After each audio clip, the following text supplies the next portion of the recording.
So welcome back to the Zmar podcast. I have guest David Greenwalt. He is a Midwest native as well. I think this is a great interaction. We probably, who knows, crossed paths at one point. We just never knew it until now. And I appreciate you come joining us on the show.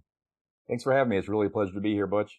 Yeah, can you give our audience just a little bit of background on it? I would love to do it myself, but you have a lot to bring to the table, and I think you'd be the best person to share some of that information.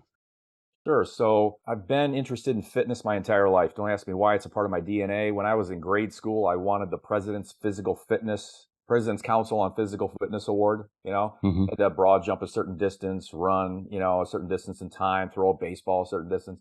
I wasn't a great athlete. I was a B team, C team kid.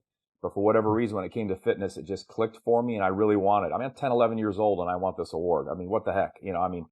So I got a couple of years. I've still got the patch and the sticker somewhere, tucked away, and I was so proud to get that. But my start of my senior year of high school, a friend who was a year older than me invited me to come start training with him in the weight room. I started in 1982. Been doing that in some way, shape, or form. It's changed a lot, but over the last 41 years. So Hmm. I've never stopped training. Did bodybuilding and powerlifting in my 20s and 30s. I was a police officer at that time. Became an Illinois State Trooper. When I got out of the academy for the state police, I was still bodybuilding, powerlifting, and I said, I want to start a business where I want to start a supplement business, mail order supplement business, where my goal will be if I can just make enough money to pay for my own protein powder, I'll be happy. And so we had a little house. I started in a tiny little room and there was no internet. So I placed little classified ads in the back of bodybuilding magazines, Flex, Iron Man, Muscle Mag, and here's a toll-free Hmm. number and, low prices and this kind of thing. And I was as shocked as anybody, but over the course of 5 years, while I was still a state trooper, I grew that business into about 5 million in revenue and 45 employees. And I say that because I was still bodybuilding, powerlifting. I was writing a newsletter. I kind of likened myself back then to a bit of a Ralph Nader, just in the sense that I was like, set the record straight. Supplements that weren't what they said they were, I called them out. I tested supplements. I wrote about nutrition and exercise and supplementation and fitness. I used to have to go to a medical library, scan the medical journals, copy them, bring them back to my office and write. There's no internet. This is how we did it. Hmm. But people knew that I had done bodybuilding where you get down to 5-6% body fat. You bulk up. I was 235 pounds when I was my heaviest for powerlifting. So they knew I had gotten strong. I'd gotten lean. They knew I wrote about it. They knew I was someone who really cared about telling the truth, whatever it may be. Hmm. And so I had thousands of customers with the supplement company, and email came in. Butch, it was amazing. We've got email, Hmm. and people started emailing me stuff like, "Hey, Dave, real quick, if it wouldn't be too much trouble to ask, I don't want to bother you. I don't want to take up too much of your time. If you just tell me real quick how I can lose 30 pounds and keep it off forever, I'd appreciate it." Well, you could try to answer that in an email. Stuff. And I did, but I did try, but I Hmm. also saw that I was really giving, incomplete answers and not doing them the justice they deserve. But I also found that here I am, state trooper, about to leave the state police because the business is doing well in the supplement side. But I'm also finding that trying to help people get from that someplace heavier, less healthy to someplace leaner and healthier, I was so passionate about wanting to do that. I so wanted to help them. And I just found truly my heart and soul just went to, I want to help these people. So that was around 97, 98. So I wrote a book about 500 pages. And the reason it's so long is I wanted it to be comprehensive and I wanted to go beyond just nutrition and exercise. And this huge component that so few still talk about, and if they do, they kind of shy away from it because it's the most messy, complex part, is the emotional fitness. So I covered nutrition, exercise, but also this huge leg of weight management, emotional fitness, which ultimately is a primary driver of whether nutrition and exercise are going to stay on track. Hmm. So I did that, started the coaching program in 1999, did it virtually, and have been a virtual health coach specializing in weight management since 1999. An awesome story, and there's a lot that goes. Obviously, and we started the conversation before we went live, and there's a lot that has changed over the years, right? And so, and that one topic I had brought up, and you said that you love the content and you wanted to share it. And so, like, when we go back before all the science, right, the medical books, the copies you made to bring back to your office, people didn't have access to any of that, Yep. right? And so there was a period of time where everybody was relatively healthy, especially in America, right? But then as time developed, and then COVID really hit and changed a lot of people's lifestyle, and it's becoming harder and harder for some people to make those changes. And I guess what's the difference between back then when we had less information and today? Great question. So Hmm. COVID, in my view, just exposed our weakness. It exposed our vulnerability. That's what COVID did with regard to weight, obesity, the risk Hmm. factors associated. It just exposed us to where we already were, what we were already doing, and the position we had already found ourselves in. So in 1970, if we just go back to there, we, as adults in the United States, we were about 15% obese. Today, we're 43% obese, and they're projecting by 2030 that we're going to be 50% obese. So we have just gone the wrong direction over the last 50 years. And like you were saying, so what's changed? What's going on? Well, the primary driver, in my view, if I was to sum it up, and I don't like reductionist views. I don't like single bullet theories. I don't like things that get boiled down to just one thing, and that's not what I'm doing. So I have to say collectively, what's contributed to where we are all factors that promote in an obesogenic environment the overconsumption of ultra processed food. All of those factors and all elements that go into that are the single greatest factors collectively for why we are where we are, including the fact that ultra processed food is addictive for a higher number of people than people realize, and that even the research has caught up. They haven't caught up with that yet. So that's what's going on. So what's going on is that ultra processed food has displaced or crowded out real food. So what do we do for hundreds of thousands of years as Homo sapiens, and up until maybe the last 70, 80, 90, 100 years? I don't know. Hmm. Take your Right. pick. I won't Yeah. get into an argument with somebody whether it's 60 or Yeah, 100 sure. years. People ate mostly, and I don't mean mostly like 51%. I mean like 80, 90, 95% real food. So it's the opposite now. 60 to 90% of what we consume as adults in the United States is ultra processed food.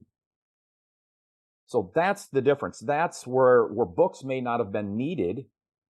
Grandma and great grandma to us Mhm. Yeah. now ate Hmm. real food. There was no almost, it was there, but almost no such thing as eating out. Hmm. There were no fast food places. There was no convenience mart. There was no 24/7 access. There was no television promoting with marketing and advertising. So it's not like there was none of that. I mean, in the form of marketing or advertising, but it was just so limited. And if you just think about the availability of information we have access to now with the web and TV and all the digital sources, it's absolutely insane. So we're in this incredibly obesogenic environment Hmm.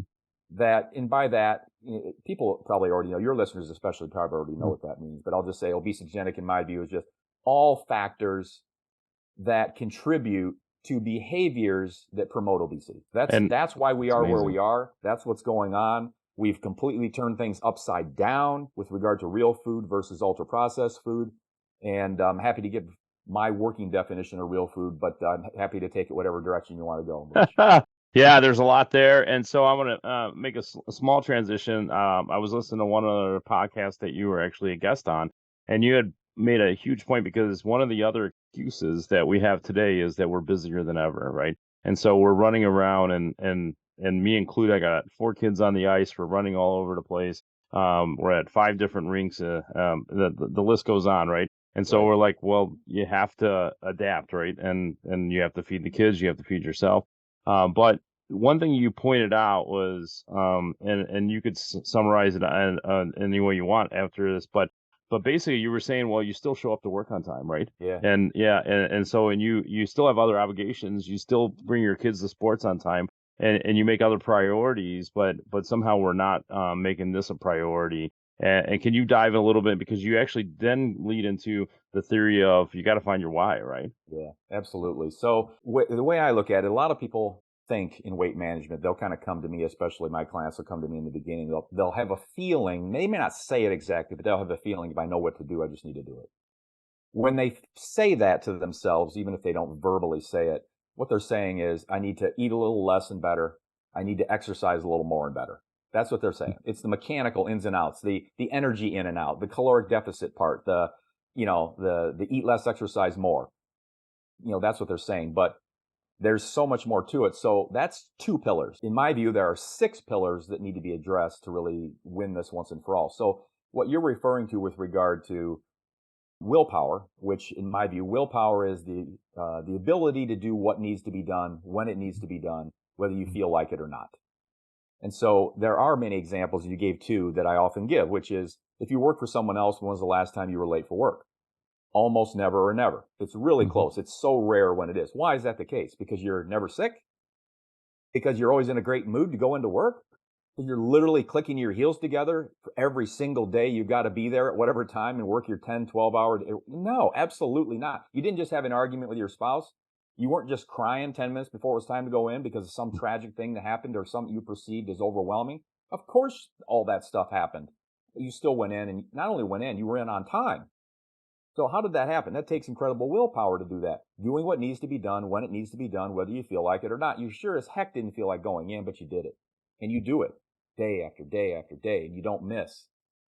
The reason that's the case, and the reason you will be there for your kids to pick them up, and you won't leave them spending the night at school instead of being picked up on time, or soccer practice or hockey practice or whatever it is because the why you have for going to work and being there on time, for picking up your kids, is so incredibly strong that it drives willpower. Why power drives willpower.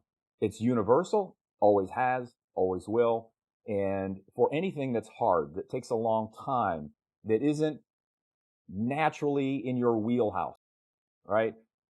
And for a lot of things that even are somewhat in your wheelhouse, that still take a long time and take perseverance and take dedication, that's willpower. But what drives that is why power. So if you've achieved a higher, a degree, in advanced education, that took incredible willpower. You didn't always want to go to class. You didn't want to show up. You didn't want to do the work. I don't want to take the test. I don't want to study, on and on and on. But you did it. Why? Why? That's it. The answer is why. Your why was so strong for doing the work to do that you were willing to do what needed to be done when it needed to be done, whether you felt like it or not. So nutrition and exercise, 2 pillars.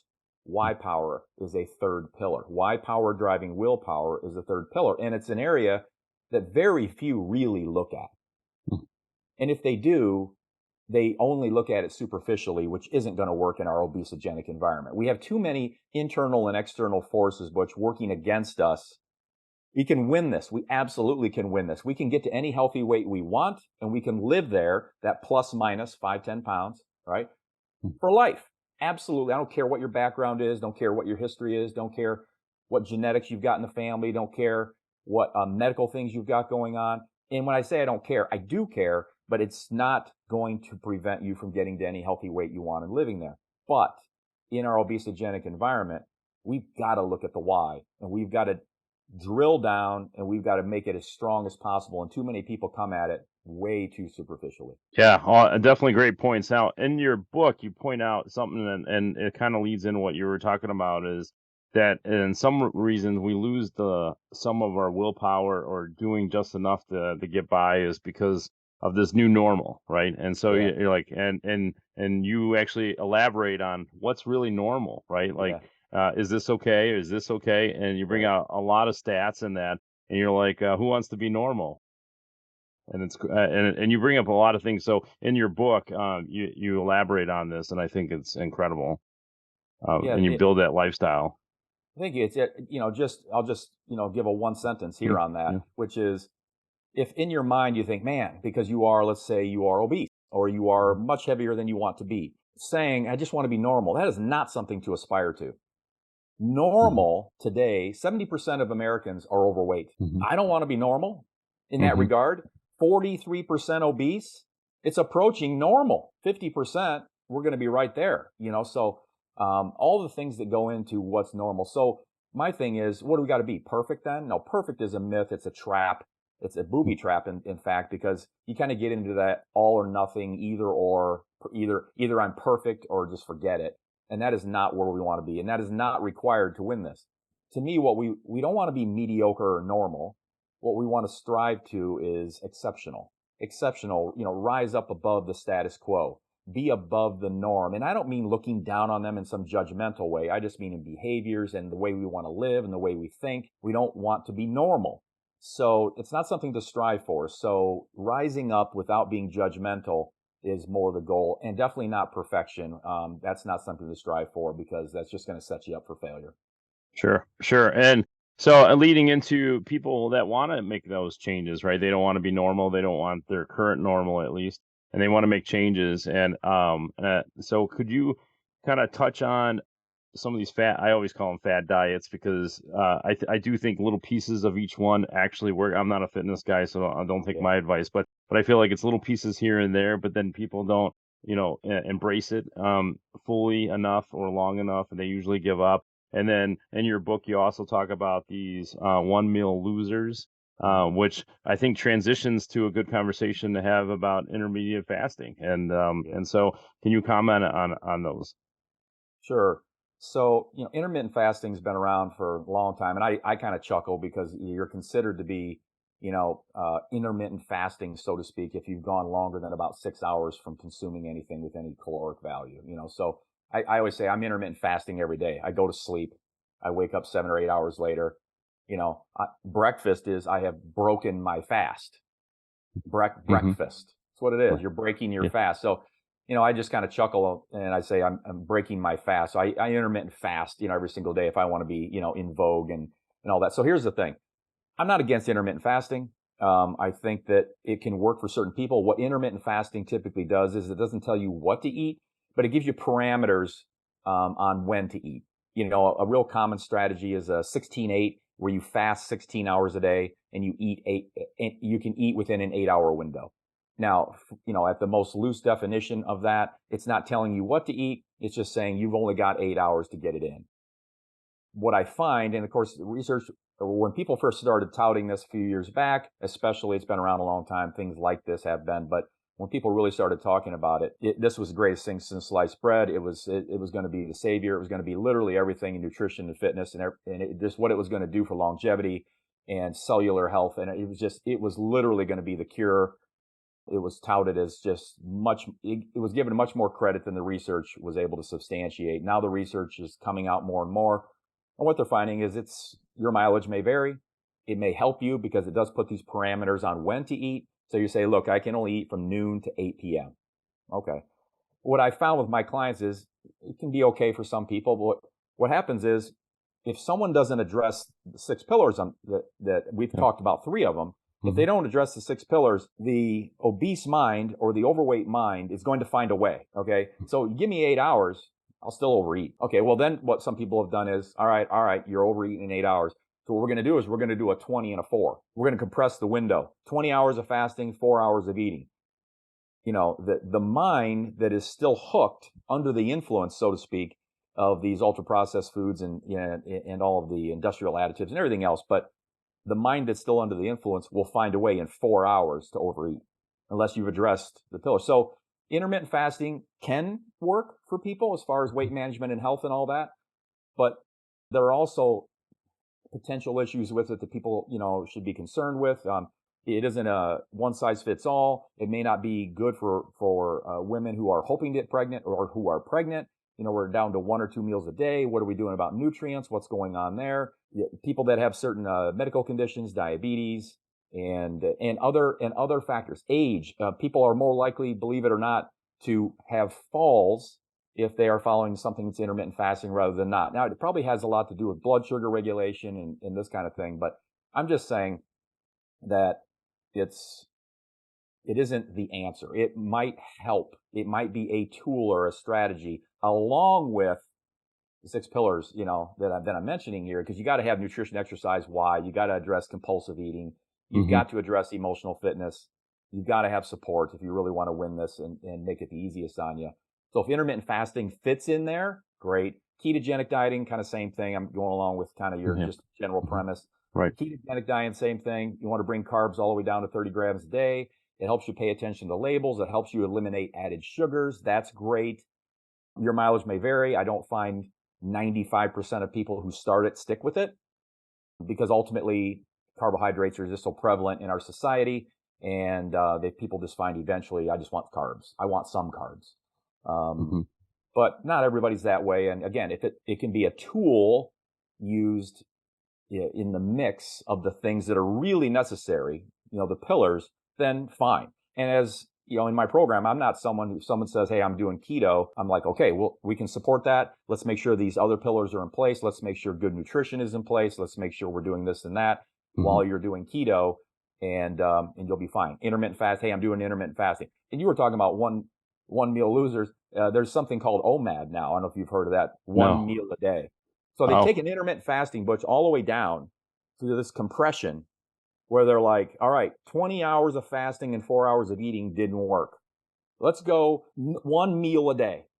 That's it. 23 hours of fasting. But a lot of times what some people will do with that is they will eat for an hour. They're getting in 2,000 calories, 3,000 calories, in an hour. Pretty tough to have a really nice assimilation of the nutrients. It's pretty tough to absorb more than about 60 grams of protein in a sitting. Are you getting enough protein if you're doing that? Are you getting all the nutrients you need if you do that? And also, by the way, I'm going to say again, unless you've addressed the pillars and the mindset and emotional fitness and why and all that stuff, you can still out eat it. I mean, you can still eat to excess and not lose weight doing one meal a day. I mean, it depends on what you're eating, how you're doing it, and all that. So we got to be careful with some of these things. And but I'm not someone who's dogmatically like against these things if they are as intelligently as we can being used as a tool in the overall mix. Yeah. Just on another side note, so the first time I ever tried it myself, it was actually during COVID. Figure I'd give it a shot. And the only thing that I really got out of it, because probably didn't, just like many of the people you talked to, probably didn't do it correctly. It helped in certain ways. I think I ended up increasing the amount of energy, and I did try to focus a little bit on the foods that was eaten in that window. But even to this day, so we're talking about almost 3 years later, the only thing that I could recall that of my success, if you will, is the mental mindset of the skipping the meal, right? And so, and maybe you could comment on this too. Like what it did teach me is I could go to an event or a family get together, and even if I'm over hungry, there's still an element of control that wasn't there before, and it probably always was. It just now it's a mental mindset where now I'm more aware of it. Yeah, no, I think it can. One of the things it can do is it can help people again. There's ways to do this. It can help people realize they aren't going to die for being hungry. Right. And I say that because for a lot of people and a lot of my clients, there's a real fear to hunger. And that can stem from childhood things. It can stem from middle childhood, adult things. It can come from trauma. It can come from just, sometimes it's hard to put your finger on exactly where it's coming from, but this fear of being without or not having sufficient, it may have transferred from something else in their life to this, where when that hunger's there, it's an, oh my God, instead of a physiological thing where you say, hey, my body says it's hungry. First of all, you need to kind of discern, is it a below the neck hunger or is it above the neck hunger? Yeah. Right. So the below the neck hunger, stomach, physiological, I'm actually hungry. It's been a while since I ate. It's time to eat, this kind of thing. Whereas the above the head is more the emotional craving. I'm not really hungry, but my brain is hungry.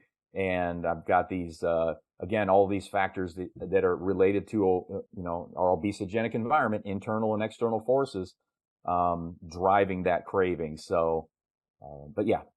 Yeah, definitely. And so we're gonna eventually transition to habits in the workplace, but before we get there, and only because I actually caught a video that you had did, and I want you to elaborate a little bit, because it's been a misconception that I've known until I saw your video about whether you're doing weight gain or weight loss, weight gain related to muscle, and protein intake, right? And Yeah. so, and I love the beginning where, if you're 300 pounds and you had this, and I had the idea as well for many years is 1 gram of protein per weight. And so Oh my you're gosh. you're you're having 300 grams of Yeah. protein.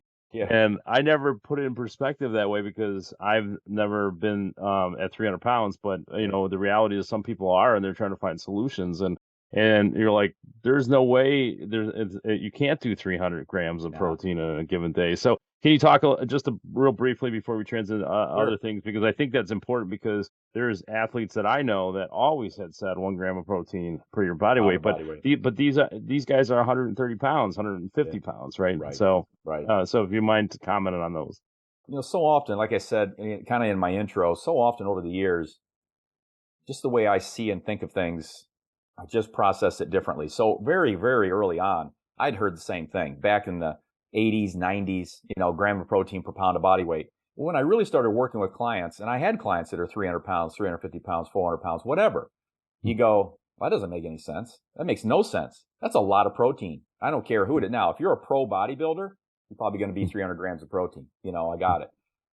A pro bodybuilder today, just in case your audience doesn't know, a pro bodybuilder male on stage can be 5'10", nearly 300 pounds at 4 or 5% body fat. I Wow. mean, it's insane, right? So Mhm. that person, 300 grams, got it. But I was like, my clients, 300 grams of protein, that's ridiculous. So when I looked at the actual protein recommendations in research, here's the thing. When we're in status quo, not losing weight, not gaining weight, fat is what I'm speaking of here. Mhm. We're not pregnant. We're not involved in recovering from trauma or with the goal of muscle gain. If we're not in any of those situations, we're just kind of rolling along status quo.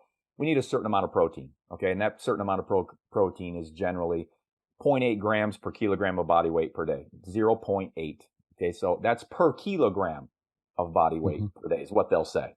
Mhm. They don't break it down to lean body mass or anything. Basically, that double it if we're in fat loss mode, if we're in recovering from trauma, if we're trying to add muscle. We're not status quo. We're changing. We're trying to reduce fat, keep muscle or gain muscle, whatever.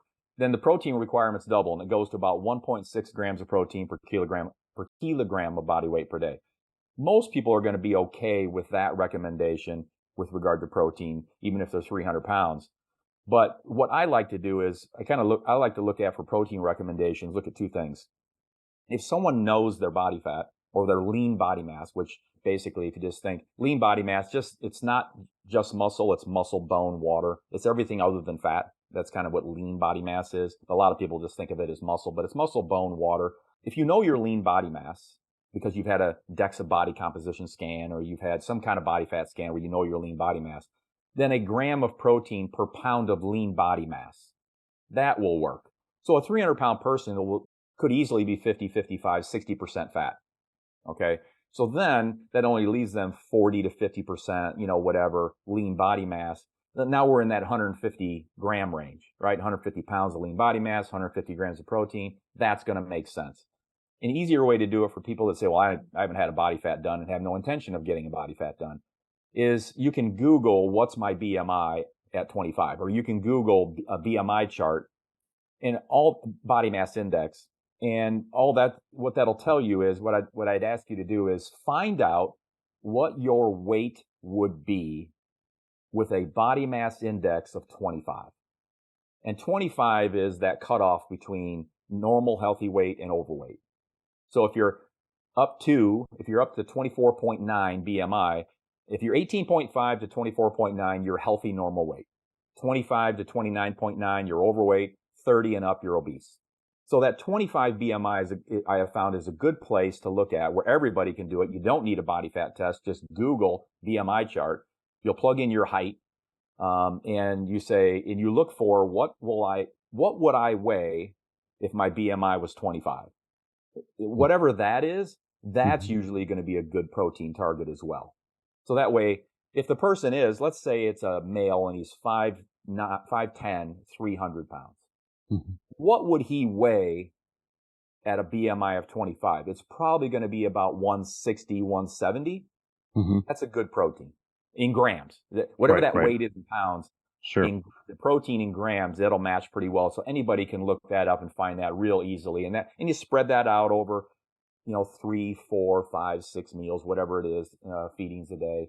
And, everybody will do real well with that. The only people I would caution is anybody that's being treated for, kidney issues, but really only if you're being treated for it, because otherwise higher protein intake is not hard on the kidneys at all. But if your kidneys are already compromised, then it's something you'd want to do in concert with your physician.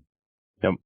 And you bring just a real quick note for both of us here is that obviously we're doing the podcast for educational purposes, and you make a good point. If you're making any lifestyle changes, obviously consult with a physician just to make sure, because everybody's health is a little bit different, and of course there might be other things ticking that we're not discussing on this podcast. Absolutely.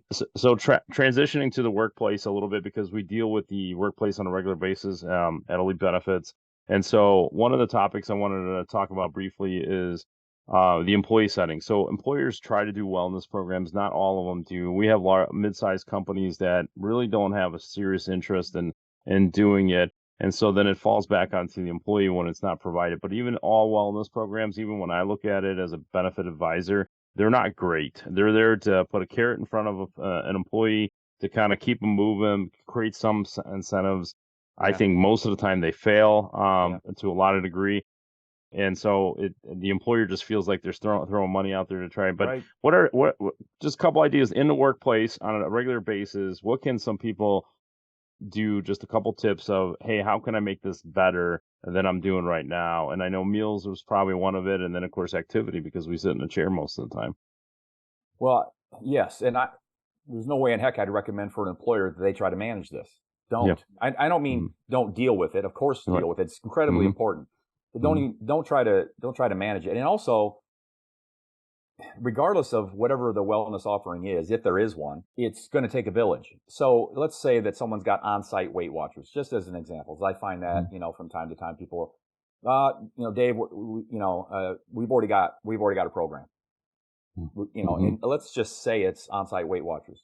That's great. Now you've addressed 10% of your people that might do it, and it's also been there, done that. It's so huge and been around for so long. And it's also primarily women driven. And I don't mean that there's plenty of men that do it, but that's because they have 5 million members in Weight Watchers. So there's going to be, quote, plenty of men doing it.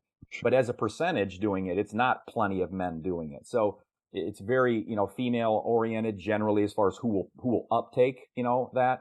So, and I'm not knocking Weight Watchers. What I'm saying is that whatever you've got, let's just say that you do have something that's weight management, obesity oriented. It's not enough. And the reason I know it's not enough is because your workforce is getting heavier and more out of shape every single year, 2 years, whatever you want to say. It's not moving the needle in a significant way. So that's kind of a one thing. Another thing is that what I find a lot of companies do is they bring on, quote, wellness that is extremely generalized. It's like going to a primary care doctor when you've got a liver issue. That's a place to start. It's fine, but they're not a specialist. They don't specialize in obesity management. And we are like laser knife specialists at obesity and weight management. So going to a specialist, obviously, they're going to have much more depth, much more detail. So I think it's important that employers look at that. The other thing I found too is some of these things are set up. And some of the wellness offerings are set up, as you know, and I know I'm not telling you anything you don't know, but they're set up to make it look good. Like, what did you have the people do? They filled out a survey.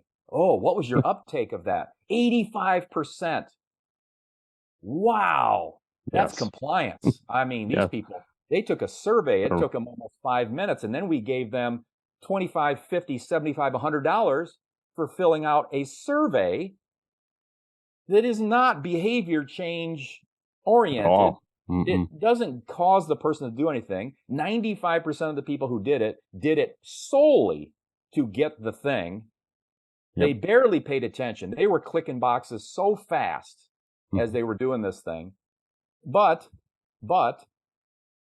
they'll compare it to a comprehensive behavior change oriented program as though there's any similarity whatsoever. Well, we had 85% compliance with this thing, Dave, and we only had 55% compliance or whatever with yours, or something that's truly comprehensive in its approach, and you go, that is not a good comparison. So I think that what you're offering should have the chance to move the needle in a measurable way.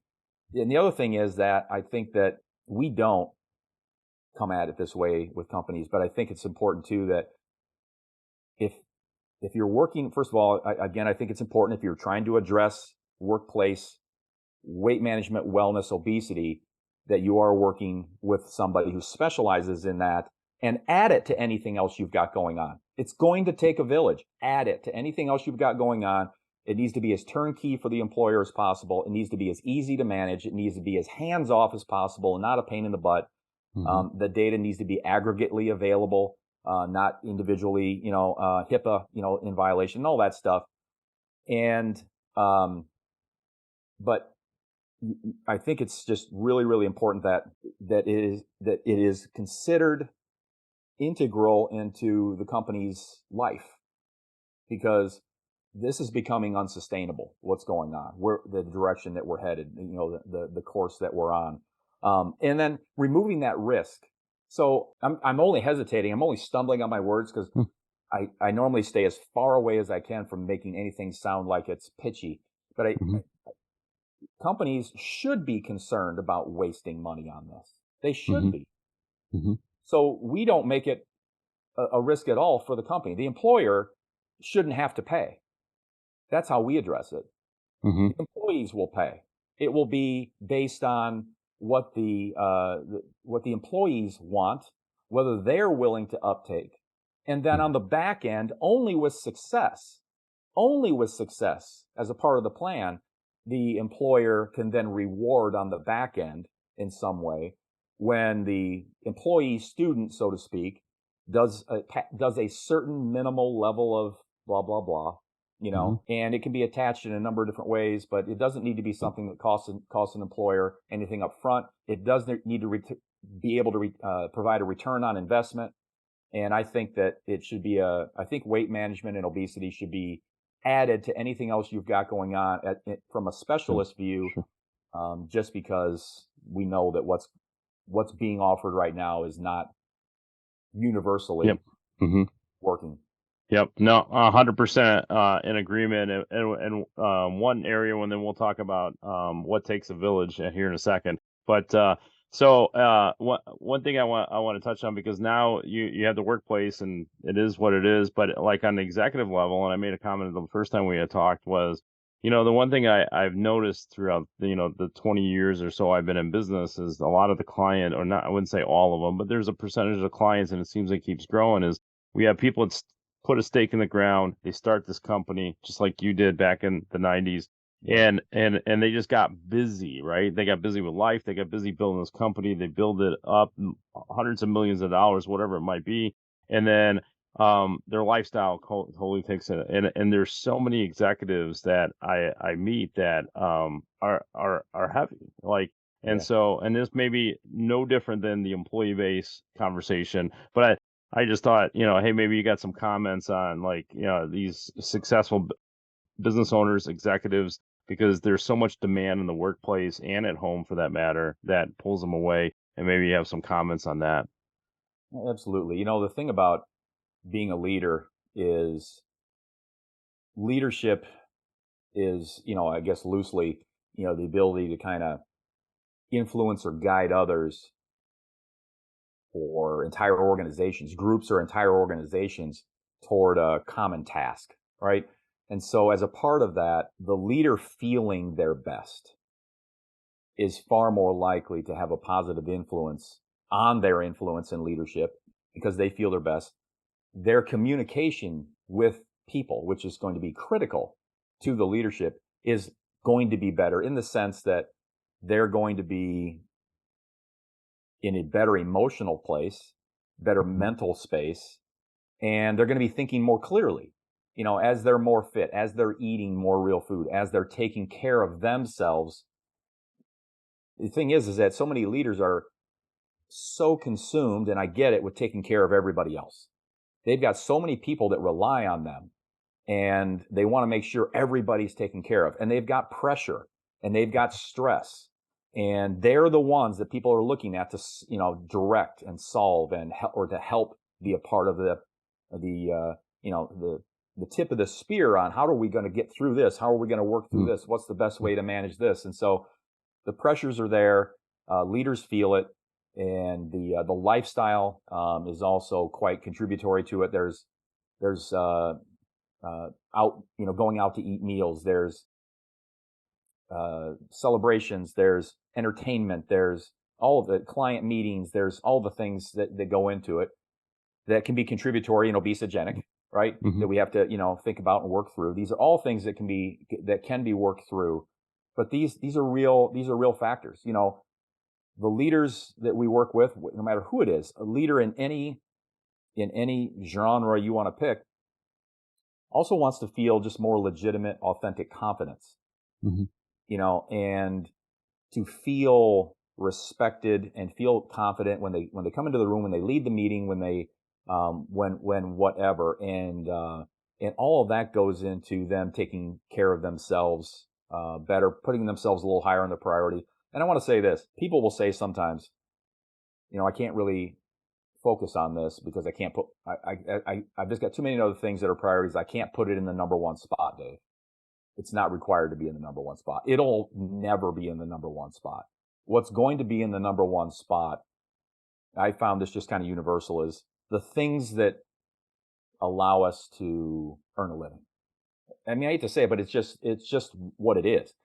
That goes in the number one spot, and it can flip back and forth with the number two, but it's people that rely on us and the people that we need to serve, whether it's family, the employees, shareholders, whatever it may be, whoever it is, the people that rely on us, that and earning a living will stay in that 1 and 2 spot. It just is. We've got to keep a roof over our head. We've got to be able to pay the bills. We've got to be able to do the things that we need to do to live in this society we live in. The highest fitness is ever going to get, and I found this almost universal for all of my successful students, is that third spot. But it needs to be in that third spot more often than it is. So sometimes people will go, I can't do this because I can't put it in the number one spot. Don't worry about it. It doesn't need to be in 1 or 2, but get it into the third spot. Have it as a high enough priority where it's in that third spot, and put your own oxygen mask on. Mm-hmm. Flight attendants tell us all the time, put your oxygen mask on before you try to help others. The reason being is that if you're not here and you're not breathing, you can't help the others. And the thing is that we know that leaders want to help. They want to serve. They want to make sure that they're doing all they can for their organizations and for those who do count on them the most.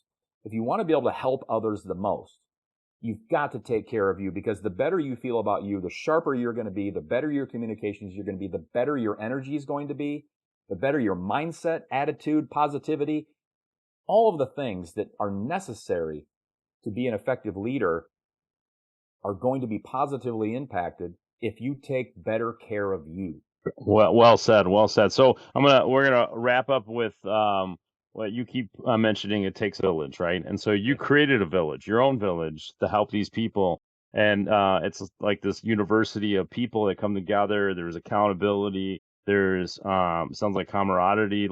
There's a lot of interaction. And of course, there's input and advice and growth and all this stuff. Can you share a little bit about this university that you had put together to help these people in the village? You bet. So Leanness Lifestyle University is what it's called. And again, I've been doing it virtually since 1999. So I haven't met 99% of my clients in person. Okay. So it hasn't stopped us from being able to help people in this virtual space. So for us, when the pandemic really hit, it was just a natural train. We were already there, so we were already doing this. And then, as more people were needing us, as you said, because of the difficulties that were exposed because of the pandemic, and then all of the changes, people coming back, working remotely, all of this stuff, the extra anxiety and the stress of this and that, and all the political climate, and you name it, all the factors that have gone into the changes since COVID, we've been here. So, when someone starts with us, we want to meet them where they are. Someone who's got 10 aggravating pounds they haven't been able to lose in 2 years, despite their best efforts, or lose and keep off. That is a different person with a different goal, who maybe they're already active, maybe they're not. That's a different person than the person who's 3, 4, 500 pounds and has 150 or more pounds to lose, and has been struggling for 25 years. It's just a different person. And so while each of us, fortunately, as humans, we've got a heart located mostly in our chest cavity, a couple of kidneys, a liver. We've got anatomical parts that are fairly similar. Our physiology is fairly similar. But as individuals, we are unique in what we're going to need. So we want to meet clients where they are. We are going to address nutrition and exercise. Our program is flexible and adaptable to their culture, to their preference, to their tastes. What are they wanting to do? And then we also want to meet them, obviously, on the exercise part. What are you doing? What can you do? What are your limitations? What do you like to do? Have you ever liked to do anything physical? Some people just don't. They hate exercise with a white hot passion, so we've worked with that to people who run ultra marathons. But then we're going to, I say it this way, and I don't mean this literally. I can teach you what you need to know about nutrition for health and fitness in about an hour. I can teach you what you need to know about exercise with regard to health and fitness in about an hour. But what's going to keep those two things consistent and in a direction that is going to support your goals for you are going to be the other pillars, which we've got to address. Call it why power driving willpower. We've got to address compulsive overeating. This is the village. We've got to address emotional fitness. What are the things that have us feeling better each day? The things that have us being better life managers, making those better decisions in the anxiety, stress moments. That's that. And then what level of personal, professional, spiritual support does someone need? So those are the 4 other pillars that go into it. Most programs cover just tiny little bits of emotional fitness, if anything, and they cover nutrition and exercise. They don't address the why as much. They don't address that willpower. They don't address compulsive overeating. Oh my gosh. We talk about an animal in and of itself, something that is so prevalent, much more than people realize. It can be a real showstopper if it's not addressed. If people want to say, why didn't it work? Because you didn't address compulsive overeating. It literally can be that important. And then did they have, like you said, personal, professional, spiritual support? Did they have accountability? Did they have a coach checking on them or someone checking on them who really cared about them from the position they're coming from or position they're starting from? So that's the village. We address it. We do it all online. We do it in a progressive step-by-step way, one educational lesson a day, because my thing is I've got to get you past eat less and exercise more. Because that's the thinking. Look, Coach David, just tell me what to eat. Tell me how to exercise. I'll be on my way. Thanks so much. I don't need anything else. The thing is that that's easy. I can do that in 5 words. Eat less and exercise more. Done. I guess you're cured now. You're not, And Still but got so the what problem. else is needed? All that's needed is everything else. And so it is all the other things, the other parts of the things I'm talking about are needed. And we address those things step by step, progressively, without overwhelming people. For the long, our whole mission is lose it one more time for the last time. And I think that's great. And a lot of what you just said sums up where you had made some comments where there's a lot of 6-week programs, 10-week programs, and you make yours, I believe, 18 weeks, and there's a valid reason for that. Can you share that real quick before we wrap up?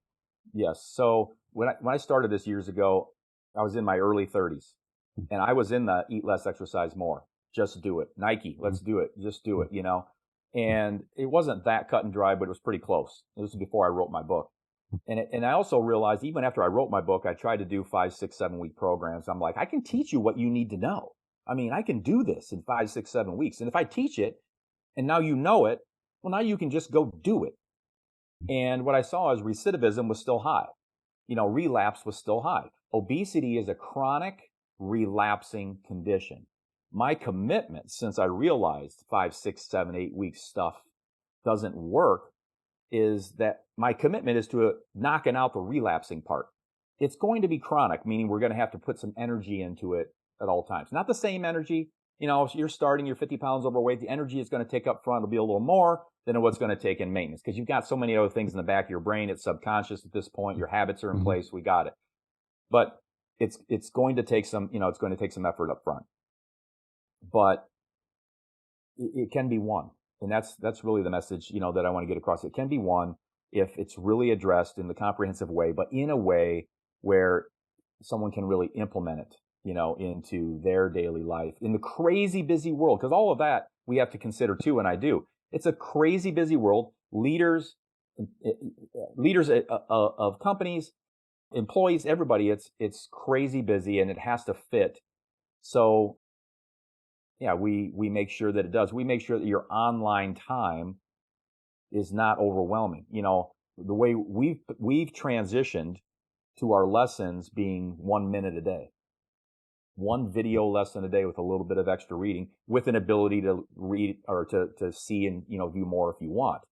You were saying early on, yeah, my book's 500 pages, and if it's going to make your eyes just kind of glaze over after the first, and I get that. So we've really transitioned to meet society where we all are now, time constrained and short attention spans, but still, how can we do that and have it be effective? Because ultimately, I want you to win. Oh, so why 6 8? Sorry, I lost it. No, this is all good stuff. Keep going. So the 6 week. So I was like, all right, it doesn't. What I found is recidivism, relapse was still there, and I still remember making a phone call to one of my best friends who was helping me coach at the time, and I said, I've got to increase this to at least 18 weeks. And he goes, really? I said, and I told him, I said, I don't want to do it. And it was real selfish. I didn't want to do it because it was going to be a ton of work to create the curriculum to really make it effective and have it be robust and have it be, for an 18-week program. Well, now I laugh because I've got years of curriculum now, but when I first did it, going from 6 weeks to 18 weeks was a lot of work. And then we also need to be personally involved, not just fly, birdie, fly. Hey, 6 weeks, you got the information, fly, birdie, fly, catch you later. Let me know how life goes. No, it needs to be with continued support. And the thing is, I look at it so differently now. Back then, it was like, this is going to be hard as me, the developer. It's going to be hard to do the curriculum. It's going to be hard to put it all together. It was, but it's what needed to be done. And so I did it, not because I didn't even charge more for it. It wasn't that. It wasn't like 6 weeks is this and 18 weeks is 3 times the money. It was 18 weeks is going to be a minimum kind of buy-in, so that even if it's somebody that needs to lose 10 pounds, we'll get those 10 pounds off in 6 weeks or less. Okay? We'll get it off in 6 weeks or less. But then what? You cross a 100-meter sprint line, throw your hands to the side and go, I broke the tape, I'm done. That's what a lot of people do. I broke the tape. You know what I mean? A 100-meter sprint. It's a 100-meter sprint. I broke the tape. I'm done. Thank God I'm done. I can go back to what I was doing. Yeah. And so they do, and then they relapse, regain the weight. Ours is, okay, you made it. Congratulations. You got the 10 pounds off. Now what? Don't you want to maintain it? You're not a wrestler trying to make weight, right? Right. I mean, you're not, somebody that has a weight class. You're just a living, free breathing, living human being in society who doesn't need to make a weight class. So you don't want to regain it. So now we're going to take the next 12 weeks at a minimum to focus on maintenance. Well, what about the person that has 50 to 70 pounds to lose, not 10? In 6 weeks, they can lose about 10% of their starting body weight. They can lose about 10% of their starting body weight safely, healthfully, everything else. So wherever they start, if they're 300 pounds, they can lose 30 in 6 weeks. I'm not saying they should. I'm not saying it's a must. I'm not saying it's the most common, but they can. I'm just saying what happens then. They had 50, 70, 90, 150 pounds to lose. We need more time. They're not even at goal yet. So what can we do in 18 weeks? In 18 weeks, we can lose 20, 25% of what they started with. Okay? So we've made real nice headway to the ultimate. It's going to take time. The support mechanisms need to stay in place. The things that get you to goal are the things you're going to need to have in place for quite some time. The tools, the strategies, the support, the education are the things you're going to need to keep in place at a lower intensity. It's not the same intensity throughout. Again, when it's all front brain work, you don't even know how to brush your teeth. That's kind of, it's like, how do you brush your teeth? You pick up the toothbrush and then you got to put the toothpaste on it. And then if you had to think about that, your brain would just hurt. Early on, there's some things that are front brain oriented that aren't subconscious that are going to be like, how do I do this? And you learn it. We make it step by step, but it gets easier and easier because the habits really start coming in. It starts getting pushed back to the subconscious. You kind of go like, I got it. I know it. Just like anything else you've ever done in life that you got good at. You're going to put in the reps. That's kind of how we say it. You got to put in the reps. And if you put in the reps, and people do, our clients do it every day from every walk of life, you just get better and better, and it takes less energy to kind of keep it all going. I look at it this way too. It's like getting a jet off the tarmac. How much energy does it take to get that jet rolling and up off the runway, off the tarmac? Huge amount of energy compared to 30,000 feet cruising. And so it's kind of like that with regard to the initial early stages versus the maintenance. But that's why we start with 18 weeks. Because no matter what you've got to lose, we know you want to maintain it. You're going to need support for that. And if you've got a lot of weight to lose, 6 weeks just isn't going to cut it. 18 weeks might not cut it, but you're going to have you're just going to be massively further ahead in 18 weeks. That can then be just incredibly motivating. In 6 weeks, in 2 weeks, it's motivating. Sometimes it's the first 24 hours where you just start to put practices in place and you haven't lost a pound yet. But you're like, okay, I'm finally doing things that feel authentic to supporting the good, healthy, vibrant life that I want, and a good piece of me knows I deserve. This has definitely been great. I know it's a little long from some of our listeners, but it's great content, and our listeners will be able to break it apart. And so I appreciate your time. If anybody wanted to look at the university or get in touch with you, what are some ways, and we'll have it in the show notes too, but on the audio portion, what are some ways to actually get a hold of you? You bet. So I'll just keep it simple. I would say just 2 websites to kind of just jot down. I'll give you both of these 2 for the show notes and whatnot. At the individual level, lluniversity.com. That's more for that end user consumer, the individual person level, lluniversity.com.